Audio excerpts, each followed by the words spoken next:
Well, good morning to you on a Monday. Typically, a pastor of a small church may do some media editing from this previous day's sermon or services. So today, I want to run through a review of the service called SermonShots.com. I've actually been a subscriber of this service for several months, maybe even a year. I don't remember the actual subscription date, but I want to run you through my normal Monday process of using sermon shots. Now, I'll be transparent with you that I am looking at other services as to see what's the best value for me, what's actually tailored that's going to get the results that I need for my context in church. And I'm also creating some things that are free for me that I don't have to subscribe to another service to get the similar results or maybe even better results. So I'm going to go to sermonshots.com and just run through what it looks like to take a sermon video that you already have. So that is a prerequisite to this, that you do need to have a recorded sermon either saved on your computer or hard drive, or it can be on YouTube as well. So for this instance, yesterday afternoon, last night, I actually got my sermon video uploaded to YouTube because that's one of the ways that I distribute it for devotionals throughout the week is I just send a YouTube link. That way, when they receive the text message, they can just click on it. They can watch the sermon if they miss Sunday service. So I already have my video on YouTube. So I'll share my screen with you and show you a little bit of how I do this on sermonshots.com. This service has actually gotten a lot better since I first subscribed. They've added new features. Their user interface has gotten better. It's been organized differently, and it's a little more efficient. They also have music that you can choose from to add to your sermon clips. And by the way, this is what this is for. You can take a sermon and cut it into like 60 seconds or less, because that's usually the most accepted time frame on like YouTube Shorts, Facebook Reels, Instagram Reels, those types of services. So right now I'm logged into Sermon Shots on my account, and I also have the screen open for my YouTube sermon video, which I just copied the link so that I can put it over here. Now, this screen looks a little bit different because I actually have Sermon Shots set up so that when I'm live streaming, it automatically goes to Sermon Shots. So this is actually yesterday's message that I could go ahead and take. I could use that instead of the YouTube video, but I'll be honest with you, I don't think it works too well. Even the idea of it is really good, that, man, you could hit live stream on Sunday service. It automatically goes to sermonshots.com. And then like everything will be ready. It's ready. It's there for you to create clips. You can get devotionals. You can get sermon summaries, quotes from your sermon. That's all good. And by the way, I am subscribed to the silver level on the account. They have different levels you can subscribe to for different features. So I have silver, by the way, and it's $59 a month. Not the cheapest, but you'll see some of the features that they have that stand out from the others. So here's the problem with the live stream, is that it's capturing everything that we live stream, including the announcements, including the worship music lyrics. So when the AI is searching through, I think it's actually including all of that because some of the recommended clips are from the worship music or even the announcements. So unless you're only live streaming your sermon, that feature kind of doesn't work too well because of its context is the whole service, not just the sermon. So what I'm going to do is hit the upload button, and you've got the live stream feature. That's on the silver plan. I don't know if it's on the other ones. YouTube link, which is what I'm going to use, and then also local computer. So if you don't have it uploaded to YouTube, you have it on your computer edited and ready to go, you can upload it to Sermon Shots and they'll do everything the same way. So I'm going to put my link in here for YouTube. I may speed up the video for some of this because right now it's going to recognize the link. It says it's uploading. This is going to take just a minute, though. It doesn't take too long. So while it's doing that, though, on this first step, so now it's in there. I've already got my YouTube title and description in that video. So you're going to see it's actually processing the video now. The reason I do this on a Monday morning, and you could do it on a Sunday night as well if you were ahead and had the time to do that on a Sunday. I did not. If your Sundays are like mine, we have Sunday morning service. Then we usually hang out with people afterwards. Yesterday, I ended up at the hospital until 6:30, and then we had an ice cream social that started at 6. That I made it a little bit late to, and then we were there till almost 9 o'clock. So my whole Sunday was gone. So Monday morning, I come to create the sermon clips because they're beneficial in a few ways. And I'll tell you my experience is that when I upload it to Facebook and Instagram, I have no idea if it's going to be something that people are actually seeing or not, because there are some weeks where there's like 4 views. I don't know what in the world's going on with that. But then there's some week where it's like 2,000 views. It all just depends on traction and, if people are interested in the topic and if they click on it. There's a lot of variables that are out of your control. But even if they're just on your Facebook timeline or Instagram timeline, what I've actually experienced is that people who are visiting the church, even though they don't like your page, they're not subscribed to anything, they will actually browse those. So they're good to have on there because the people are going to get an idea of what your personality is like, what the church culture is like, maybe even some of your theology and beliefs. And that's good because they're going to research you before they show up on a Sunday morning. It's not typical anymore that people just randomly show up to church. They're going to check again, your social media, they're going to check your website. So that's why I think that even if you're not going viral, that's okay. There is a benefit to using a service like this.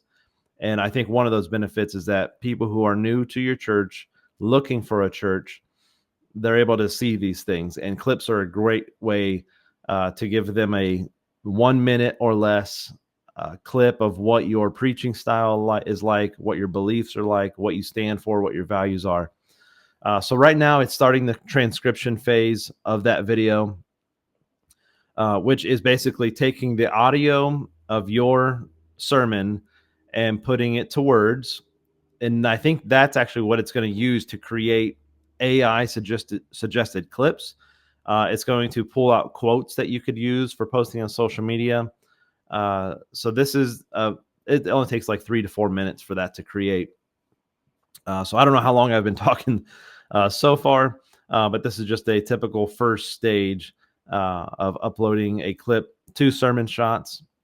So one of the other services that I'll do a review on that I actually have a subscription to as well that I'm going to be getting rid of is Pastors.ai. His name's Joe that has put this website together. It's actually really good for the price. I think I'm paying about $20 a month right now on his. I'll do another video reviewing his service as well. But what I found is I've been able to create as good, if not better, results on the sermon summary and devotionals and key takeaways, prayer prompts, all the good things that website does. I've just been able to find a way to do it for free. And I think probably a little more tailored to what I would like compared to what it produces on that website. I've also used church.tech very shortly, by the way. I did a trial of it, and maybe it was just a fluke. It was just me. But when I uploaded I tried to, because in that trial, you get so many videos you can upload during the trial. So my plan was to take a short sermon series. I think it was 4 or 5 messages. I was going to upload all those, create the sermon summaries, devotionals, and compile them into a devotional workbook based on that sermon series.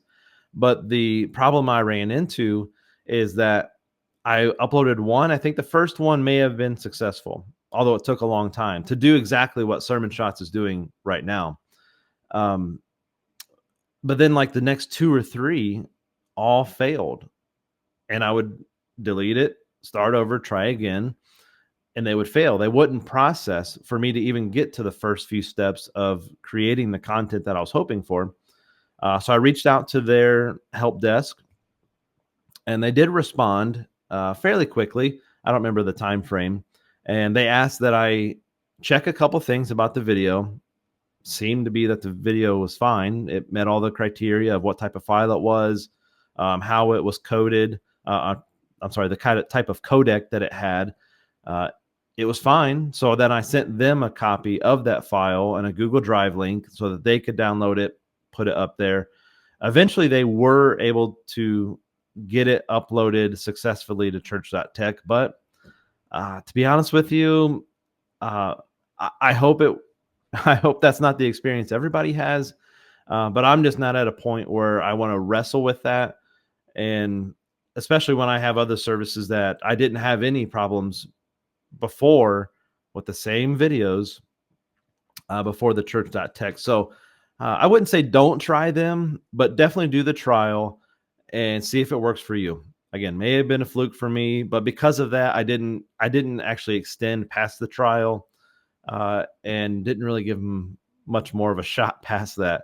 So that's another one. Some non-Christian type services are like Opus Clip. A lot of larger churches use that, and it seems to be a really good product. So what it does is it takes a long form content, exactly what I'm doing here in Sermon Shots. I'm taking a whole sermon and it chops it up into smaller clips.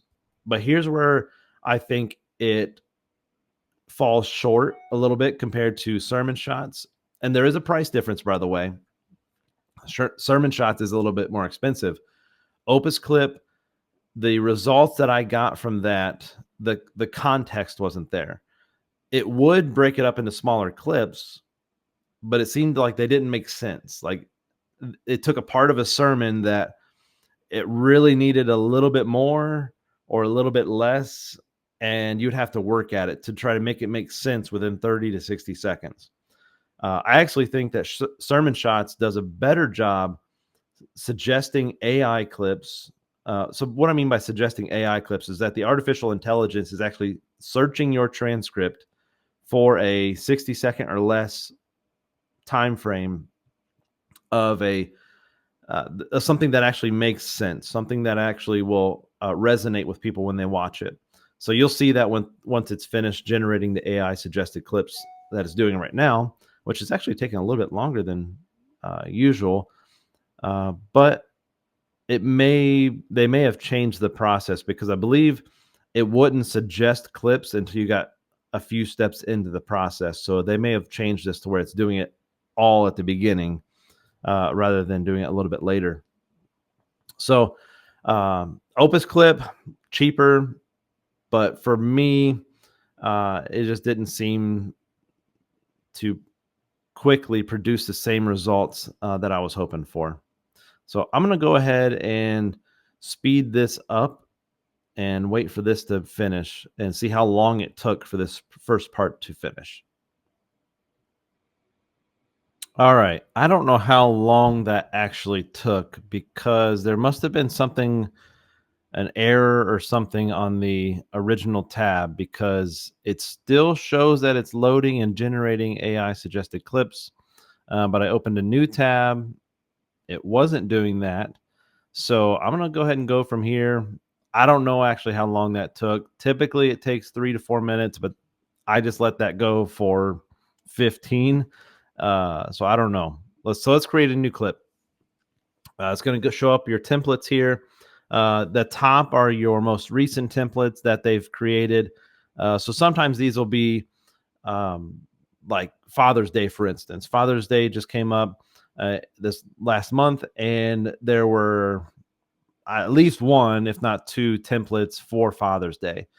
So I don't know how often they update these or add them, but usually at the top, you got your most recent designs that are new. You can scroll down and find other ones you like.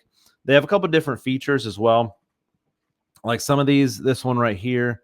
So that is, actually, I'm going to move this over real quick. There is one here that it says your title here. And there's also one on the right. It says your title here. Those are like hooks, or when you post a reel, if people don't have the videos automatically playing, they will see that title that you put in there before the video plays. So that's actually a good feature. If you know what the topic of your clip is going to be, you could grab their attention with this one. So that's a good one to use. I wouldn't overuse it, but it's a nice one. So today I'm just looking at these. I actually like this like torn paper look. So, and I almost always go with a vertical. On the left, you can choose horizontal, which would I actually don't know what social media uses horizontal for clips, but you could. So I'm almost always going with the vertical, which is what most of the templates are. So I'm going to click that. Next. And here's your AI suggested clips. So I don't have audio that's going to play for you, but I'm just going to quickly read through these, and I will start with one of those here in just a second. All right, so this one seems decent. I click on it. Unfortunately, that clip that it suggested is 1 minute and 39 seconds. You can see that down here on the bottom. Even if I edit it, maybe drag some words around or cut out some, that's a lot. I'd have to cut out 40 seconds. So I'm not going to go with that one this time, although you could do the work of maybe cutting out a sentence or two, and still it would still make sense. You could do that, but I'm going to move on and not choose that one. The second one, it suggested a clip of a prayer. I'm not going to make a clip of a prayer.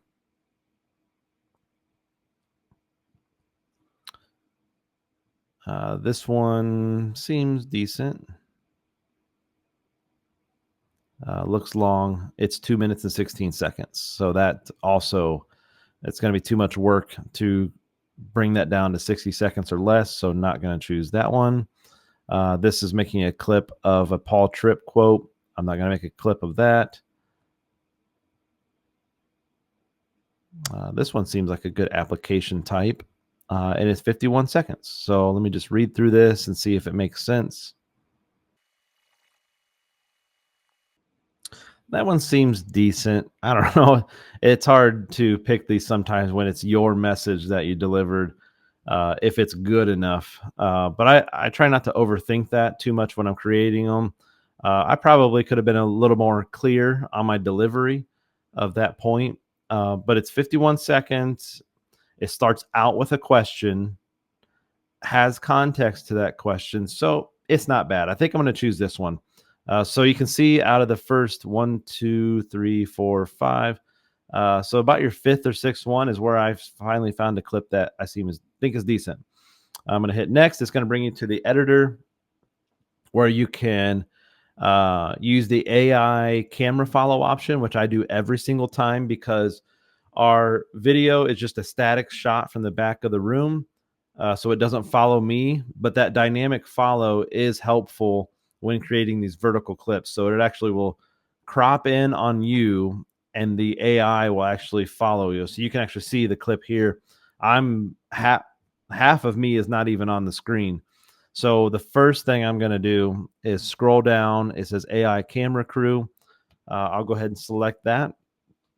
It's going to take a few minutes to run through the camera crew option. That way it follows me on the screen. And I'm not one that walks around a whole lot when I speak, but it's just enough that sometimes the framing is not good for a vertical clip. So you can see it goes. This one goes pretty fast. It's already a quarter of the way done. So after the camera crew option, I will just look at the logo placement and size. You can change that. And there's a couple of different things that I do to make sure it's in the right spot. So they have a preview option right underneath the camera crew. It says preview on Facebook, Instagram, YouTube, or TikTok. I only do Facebook, Instagram, and YouTube. I don't have a TikTok account, and we don't post there. So you can use those what it does is actually brings up like the like, comment, share buttons, the username areas to make sure that your logo and your captions aren't covered up by those logos when those services put it on there. So You can see now I'm in the center of the frame. The AI camera crew has helped us out. You're not going to hear me talking, but actually, you might hear it in this. But I'm not walking around a whole lot, but the AI camera crew is moving back and forth as I move. And you got the captions there. So I'm going to preview this on Facebook. So you can see it's got the icons on the right-hand side and the username on the left. On this template, I don't see our church logo, although it could be on there because our logo is white. But so far, that looks like good placement. Everything seems to look good. Instagram, very similar to Facebook, and then YouTube, even it covers up more of the screen, but everything looks good. I like the way that one's working. And then the logo is actually over here in the left-hand side. So here's why I can't see it. It's because the template has the white newspaper, torn paper look, and my logo is white. So you can't tell it's there. If I was to move it up here, you would see it, and I may end up doing that. It's really small, so I might just make it a little bit bigger and kind of push it up here in the corner, just so that there's some branding there. People recognize what it's from. I don't like putting music on here. So at this point, I think we're about ready to go. I think it's good enough to put on to social media as is with no music. I'm going to hit download. Um, it's going to take a second to queue it up and actually get it ready for download. I'm going to give you a pro tip here. You could take this as is right now and put it on Facebook, Instagram, YouTube, and TikTok. If you want to step it up a little bit further, I'm going to make another video and show you how to do that, because there's going to be a download button that shows up on this here in just a second. I'm going to download this, but I'm also going to download the transcript. And I'm going to put this into another program that uses AI to upgrade the video quality, and it makes it look like a lot better. So again, I told you that we have one camera in the back and it's zoomed in. The quality's not bad for the camera, but using AI, you can actually upscale that video, increase the detail a little bit further. So I'll show you that in a different video. So I hope that showed you a little bit of the idea of sermon shots, sermon clip creation. They have some other features that I can show in the future as well. But I think it's probably the best sermon clip editor, creator that you can subscribe to. You can see now I'm ready to download my sermon clip. So you can check out the other ones. There's several of them. Just Google like sermon clip creation.